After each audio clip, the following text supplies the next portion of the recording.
I think one of the most useful things you can put in a car or truck emergency kit is some kind of a compact, tough shovel. This is the Cold Steel Special Forces shovel, the original 20-inch version.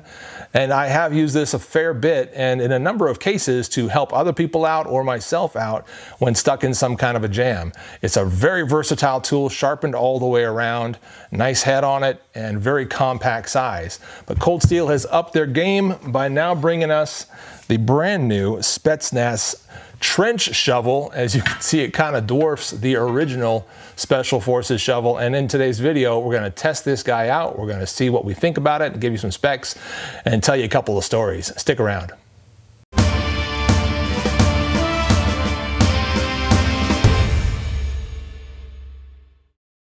The Spetsnaz Trench Shovel is made in Taiwan, for those of you interested.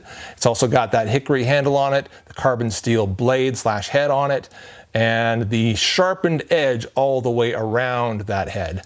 But this definitely is going to give you more capability as far as emergency situations are concerned. Now, it's also going to be a little less stowable because it is 10 inches longer than the original. It's also about 10 ounces heavier. This one's around 36 ounces. This one's around 26 ounces. Keep all those things in mind as you're making your choice about what type of emergency shovel to keep with you.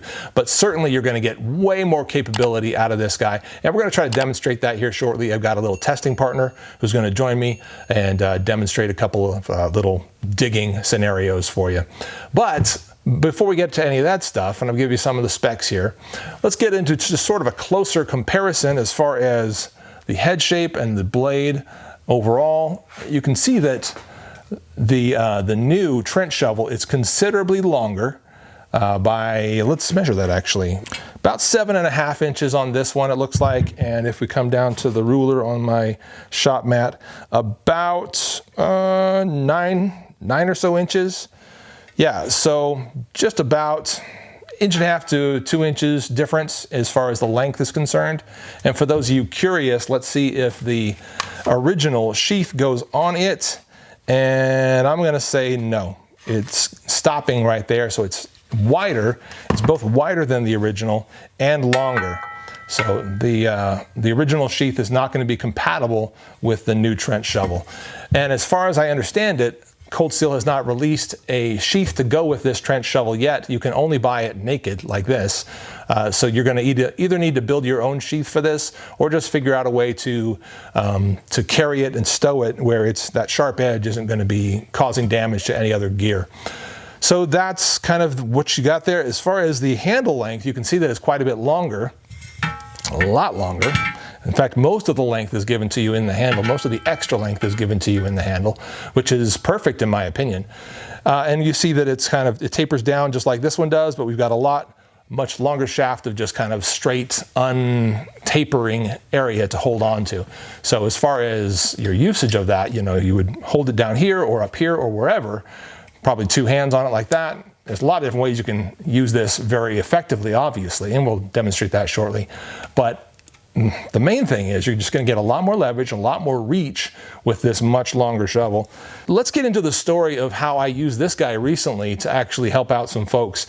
So I recently took my family out for a day trip to the Salt Flats in Salt Lake City, or outside of Salt Lake City, on the way to Wendover, Nevada. And that is a really cool area. If you've never seen it, you can drive for miles and miles on this flat, hard bed of salt. It's very cool. People go out there just to kind of drive and play, and people take family photos out there like all the time, or other kind of interesting and ironic and fun photos. It's constantly being done out there because it's incredibly scenic, and it's just a very, very cool place to visit. But I took the kids, my wife, and we drove around out there for a little bit, played around, took some silly photos and all that stuff. And I let my son get behind the wheel just for the heck of it. He's not quite of age, but he's getting close, and I thought I'd give him a chance in an environment like that where it's perfectly safe. If you've never been to the Salt Flats or driven that direction, you may not know this, but I-80 on the way out to Wendover is a very interesting landscape, because on either side of the road and in the median in between is this it looks like it's just hard packed salt that you can just drive straight onto and it'll be perfectly fine and safe, but it's not. And if you pull over and start walking out onto it, you'll quickly see that the ground underneath you is more like almost like modeling clay. It's a mud. It's a type of kind of a thick, dense mud. If you're just walking, you're probably going to be fine, but you don't want to drive on that stuff unless you're very prepared for it. And a lot of people get stuck out there because they think they can drive on it. Well, that happened to some folks that we saw. Now, unfortunately, I don't have footage of this exact incident. Like many of you, I just left the camera alone and just went and tried to render some help. The shovel was not quite enough. We made some good progress in trying to dig them out, and they never would have gotten anywhere near that without this, because dudes, they had a little bitty Honda. It was 5 of these little ladies in there, and they were trying to, I think, driving to Wendover, but whatever the case, they saw something on the side of the road that they thought would be safe to drive up to. They tried driving up to it, and immediately realized that they were driving through some very slick, slippery mud. So they tried to get straight back onto the freeway, but they kind of took this wide angle turn and tried to hit the road perpendicular and go straight up this little hill and get back onto it. Didn't work out for them, not at all. In fact, they buried the front end of their car in that mud so deep, trying to go back and forth, and we pulled up probably just 10 minutes after they got stuck. But they got themselves in so deep that, yeah, it was impossible for them to move without tearing the bumper off.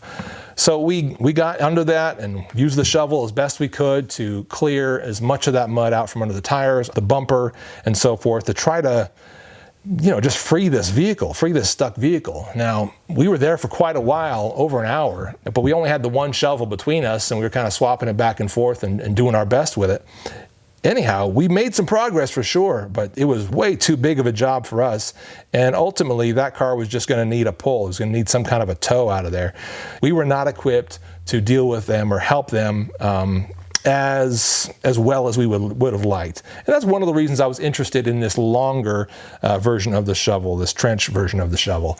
Maybe this would have done a better job. We've certainly got more reach, certainly got a bigger blade, longer handle, more you can do. You can excavate more material at a time than you can with this little guy. This one you almost use one-handed, whereas this would not be, I suppose you could in some cases, but you would really be able to use 2 hands to get lots of good excavating done in a much shorter amount of time. And that's one of the reasons, like I said, that I was very interested in picking this one up. And it may find a place replacing the cold steel Special Forces shovel if I can find a way to stow this adequately. Anyway, that's kind of the story about the last time that we used the cold steel Special Forces shovel. It is very capable. It is certainly more capable than no shovel. If you got a full-size one, you got room for that, obviously carry it. Carry much more if you have room for it. But like most folks, we've got a little bit of stowage area in our vehicles, but mostly we use it for the kids and for family stuff and for doing day-to-day things. So we keep very minimal emergency tools, and hopefully they will do the job. Looking at the back here, you see that some of that hickory did get a little bit chewed up from that work, but coated that in a little bit of tung oil, so I think it's going to protect it in the future. And I'm going to do that with this guy as well. As you can see, the hickory is exposed right there, so I'm going to coat that to hopefully protect it against moisture and other things. What you don't see is all the salty mud that this thing was covered in just a week or two ago. It was disgusting. I cleaned it off as fast as I could. I knew I wouldn't have time to shoot this video right away. So I cleaned it off as fast as I could so as to not corrode that steel. Then wiped the steel down as best as I could with some oil and filed it a little bit where it needed it. But yeah, guys, definitely have some kind of a tough shovel in your vehicle at all times, if at all possible. And with that said, let's get to a little bit of comparison test between the trench shovel and the original cold steel Special Forces shovel. I think this one is still available. Blade HQ doesn't have it right now. I think you can still find it on Amazon. I'll have links below, of course.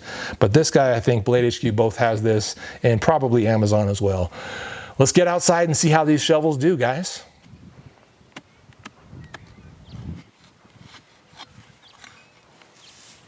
So as my Shia LaBeouf stand-in digs these holes for you, let me give you a quick report on how each of these shovels did. First off, they are both holding up beautifully. There's no concerns about them coming apart. The screws that hold the head onto the hickory stock, the hickory handle, man, they are in there really, really well. And that hickory handle is on there really well because there's just no wiggle, no shimmy, no nothing. They feel great. As far as the heads themselves and how sharp they're staying, they stay sharp for a good while. They will ding up, they will get nicked if you dig into and hit a few rocks, that's for sure, just like any other shovel. But they hold up very well and slice through dirt, slice through debris and all that stuff as you're trying to get into your hole. They do a great job. One of the things that, again, my Shia LaBeouf stand-in told me as he was digging away with these is that he actually seems to prefer the smaller one, the original Cold Steel Special Forces shovel. The reason being, it's very quick and small and maneuverable and easy to swing and easy to get into position, and there's just very little shovel to deal with. And for that reason, part of it I think has to do with his size. He's quite a bit smaller than me.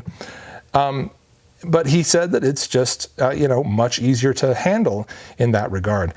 And with the Special Forces shovel, I noticed that he would be on his knees and digging, again, into that dirt from one knee and being able to kind of move around that hole and get that work done just there on his knees. And he felt comfortable in that position.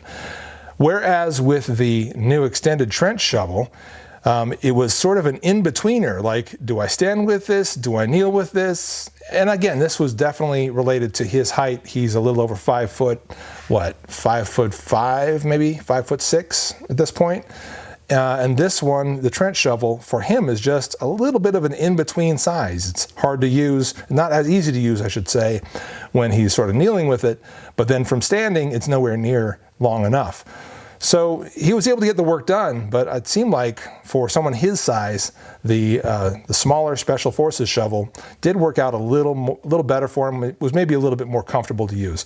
However, somebody my size, I think that the trench shovel is the one that I would definitely prefer using. At 6'2", that's, my body mechanics are very different, and so the longer shovel is going to be much easier for me to grab and hold and actually do that digging with than the small one is. Both of them very, very capable, but in my opinion, the larger one would work better for me.